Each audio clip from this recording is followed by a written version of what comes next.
Good afternoon, everyone. Thank you for being here. So, what I'm going to talk about today are decisions.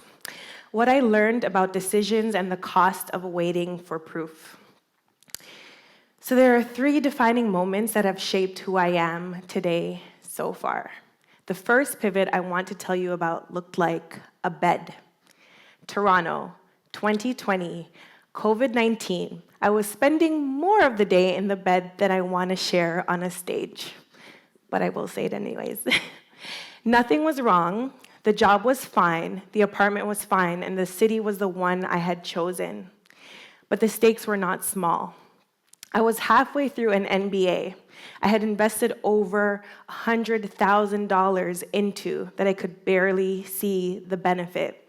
I could no longer leave my apartment to build, to network. There was no certainty, no security, no assurances, just lockdown. And the slow, gray realization that the plan I had paid for was probably not going to save me. And then someone whispered something to me. Psst. Psst. People are outside. 3 words. And somewhere on the other side of those words was a part-time teaching opportunity at a business school in Ghana. Not a job, not a contract, a faint signal that the world was still moving, even if I couldn't. And that is exactly when you have to pay attention. 3 days later, I was on a flight to Accra. No plan, no job, just a signal that the cost of one more winter in that bed was going to be higher than the cost of leaving without a map. And sometimes you have to follow the part of you that knows before you do. So I invite you to consider something, even if it's just to yourself for the moment. Has there ever been a moment when you knew, before you could explain why, that you had to do something else? Hold on to that moment, because we're going to come back to it later on. And that's the first thing I want to share with you today. The signal sometimes arrives before the proof. Wait for the proof, and you have already paid for it. So I have lived on 4 continents in 5 years. I have raised a son through most of them, and in that time, I have made a lot of decisions. Some that looked right and turned out wrong, and some that looked wrong and saved me. And here's what I've learned, and what I want to give to you in the next few minutes. Good decisions are not the ones that always turn out right. They are the ones you are willing to revise fast when you find out that they didn't. And that is not a soft skill. It is the hardest discipline I know, and it is the one I bet on every single time I write a check. We are taught the opposite. We are taught that good decisions are always the goal, that if you are smart enough, careful enough, prepared enough, you can avoid the bad ones.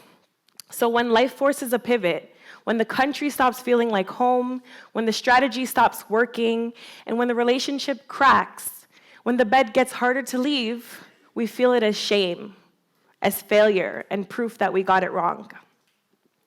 And this is especially true for women, for mothers, for immigrants, for anybody whose decisions are watched and carefully surveilled. And here's what happens when we believe that voice. We freeze. We don't leave the country. We don't leave the job, the partner, the plan.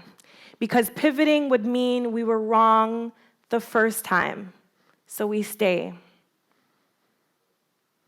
And the staying costs more than the pivot ever would have. I'd like to tell you about the second pivot. So this one wasn't as dramatic as picking up a suitcase and flying across the world in 3 days.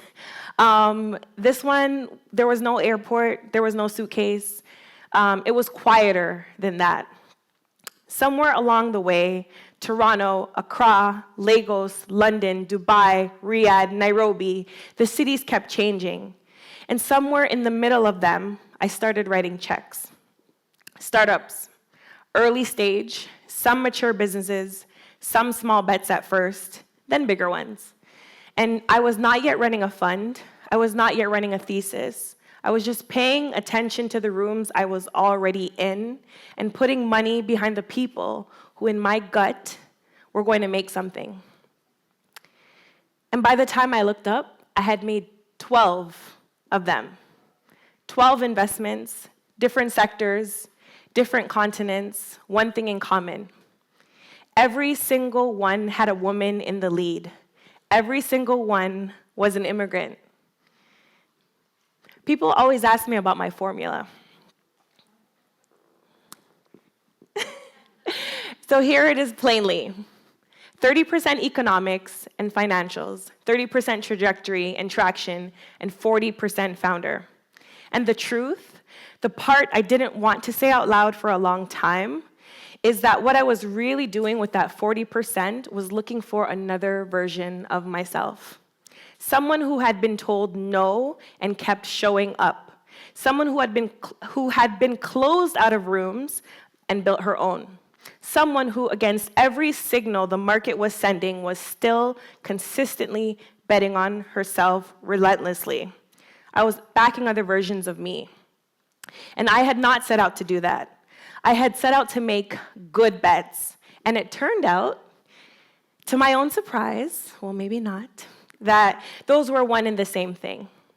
Data shows that firms with women on their founding teams are likely to exit 1 year faster than the rest of the market. And that's according to PitchBook, a very credible source, by the way. So I would say that I am betting right after all. And my gut was not a gut. It was a pattern the market was still continuing to price wrong. And so that was the pivot, not in my circumstances, but in my thinking. The moment that I realized I had been right about something, I hadn't yet given myself permission to say out loud. So the lesson of the 12 was this. Sometimes the pattern is already in your decisions before it's in your strategy. The discipline is naming it and trusting it before someone else does. Now the third pivot was the loudest and also the quietest at the same time. I became a mother.